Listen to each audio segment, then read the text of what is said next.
S'il te plaît, aide-moi à pardonner aux autres. » Lorsque nous sommes allés dans ma ville natale.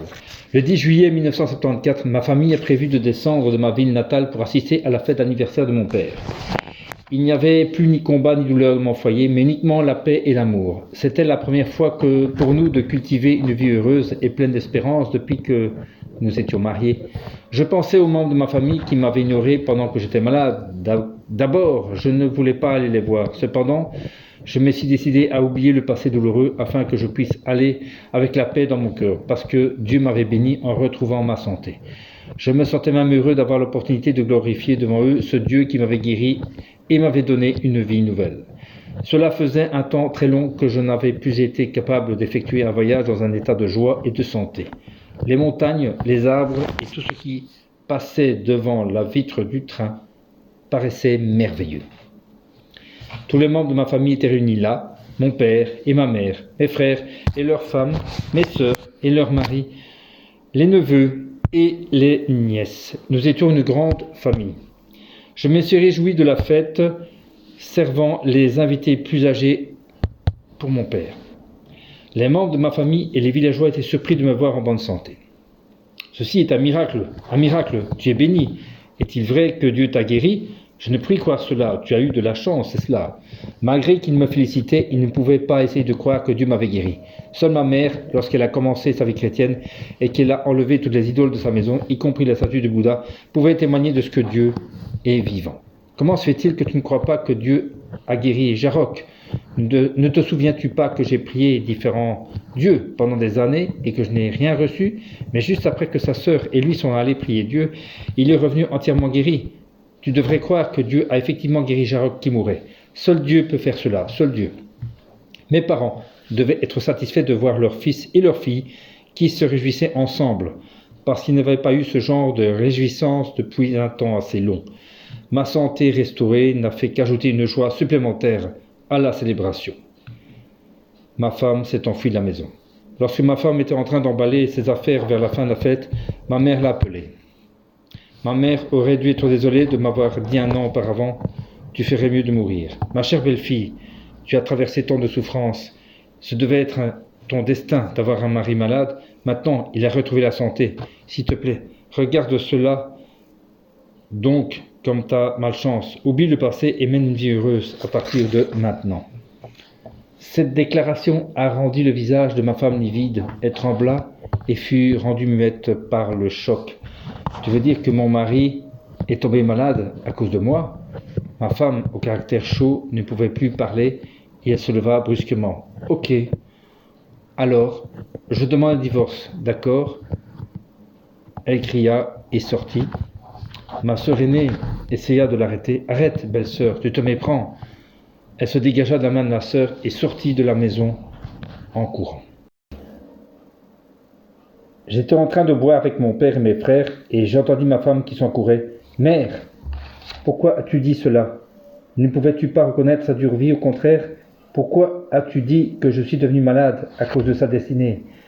Malgré que je savais que ma mère ne pensait pas ce qu'elle disait, je ne pouvais pas retenir ma colère contre elle. Je croyais que ma femme allait revenir bientôt, après avoir fait une pause parce qu'elle avait laissé toutes ses affaires.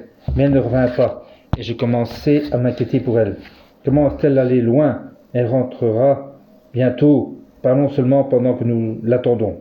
Tu sais, frère, ta femme était trop têtue et gaspilleuse. C'est pourquoi tu es pauvre maintenant. Pourquoi n'amènes-tu pas son attitude maintenant ? Quelle belle fille ose se fâcher contre sa belle-mère et s'enfuir ? Cela n'est pas acceptable.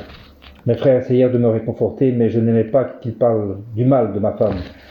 Oh, moi, qu'y a-t-il de mal avec cela ? Je reviens de retrouver mon doux foyer. Je ne pouvais plus continuer à attendre ma femme.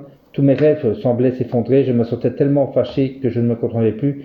Je me suis précipité dans la cuisine. J'ai pris une bouteille de 150 ml de soju, un genre de whisky coréen bon marché, et j'ai mis la goulot en bouche. J'ai parlé à mes frères et à mes parents d'une lourde voix d'ivrogne, exprimant mes plaintes. « Pourquoi parlez-vous mal d'elle derrière son dos ? Croyez-vous que cela me plaise ? Pas question, je vais me suicider. » Les membres de ma famille qui s'étaient réjouis de la fête furent choqués de mon attitude frénétique et les invités commencèrent à murmurer à propos de la fuite de ma femme et de ma menace de suicide. J'étais tellement embarrassé que j'allais dans la maison de ma sœur pour me cacher. Je comprenais ma femme, elle a dû se sentir blessée de la manière dont ma mère l'avait maltraitée. Elle n'avait reçu aucune reconnaissance de la part de ma mère pour ses souffrances d'avoir pris soin de moi, son mari malade pendant ces 7 longues années. Je pouvais comprendre pourquoi elle avait fui. Je ne voulais plus attendre qu'elle revienne, elle avait simplement disparu sans laisser de signe que je puisse suivre. J'ai pensé que ma femme était tellement fâchée qu'elle voulait rentrer immédiatement à Séoul.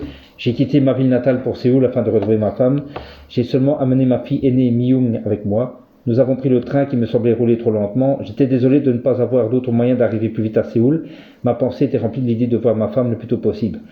En arrivant à Séoul à la maison, j'ai appelé ma femme d'une voix forte. « Chérie, ouvre la porte, nous sommes là !» Je croyais que ma femme allait sortir pour nous accueillir, mais nous n'avons vu aucun signe d'elle. Nous nous sommes précipités vers le snack bar. Il était fermé, je n'avais plus la force de marcher, je me sentais comme si j'avais tout perdu. Mon doux foyer était brisé. Mon souci commença à grandir. Je ne pouvais pas renoncer à mon doux foyer parce que je ne m'étais plus senti heureux pendant longtemps. Elle ne laissait rien derrière elle pour nous, son mari et 2 filles. Je l'ai cherchée en questionnant partout, mais je n'ai pas pu la trouver. Le lendemain, elle est revenue à la maison. Elle semblait totalement différente de ce qu'elle avait été. J'avais douté de ce qu'elle voulait, le divorce. J'étais dans l'erreur, mon espoir était brisé. Je te quitte, ok. J'ai déjà commencé la procédure de divorce de ma ville natale, Mopko. Ma femme paraissait fermement décidée. J'étais muet de stupéfaction. Je n'ai même pas pu lui dire un seul mot. Le lendemain, ma femme vint avec ses frères et ses sœurs pour emporter tout ce qu'elle avait amené lors de notre mariage. Elle n'est plus ta femme, n'essaye pas de nous arrêter. Ils ont tout pris. Ils ont vidé ma maison, nous laissant en vent froid. Je ne voulais pas vraiment les regarder faire cela. Ils ont même essayé de se faire rembourser le dépôt de garantie du contrat de location. Ma fille de 5 ans, Miou, pleurait, s'accrochant à la chemise de ma femme. « Maman, ne pars pas, reste avec nous, je t'en prie. Tu dois conserver ta détermination, pas de pitié du tout. Ne regarde pas en arrière. » Ma femme, qui hésitait un peu entre sa famille et sa fille, repoussa sa fille. Myung courut pour s'accrocher à la chemise de sa mère et supplia à nouveau « Maman, ne pars pas, s'il te plaît, non, non !» Mais ma femme nous a quittés, ne regardant pas en arrière. Il disparut dans un camion devant nous. Il n'avait laissé aucune pitié derrière eux. Myung, ne se préoccupant même pas de ses chaussures qu'elle perdait, essaya d'arrêter à nouveau sa mère, ses larmes en suivant sa mère, et le fait de se rouler à terre ne changeait rien chez ma femme.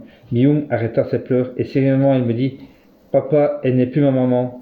Je ne l'appellerai plus maman à partir de maintenant. » J'étais choqué d'entendre cela, était trop jeune pour dire cela. C'était creuser un autre trou de solitude et de tristesse dans mon cœur.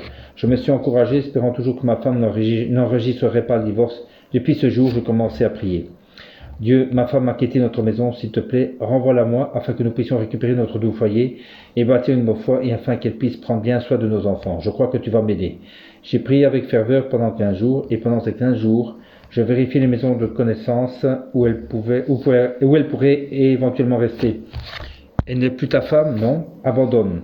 Ce sera impossible de la trouver. Pourquoi n'essayes-tu pas de trouver une autre femme à épouser? Ma belle-mère ne m'a jamais autorisé à entrer dans sa maison. J'étais terriblement blessé de ce que toute la famille de ma femme la soutenait dans son divorce.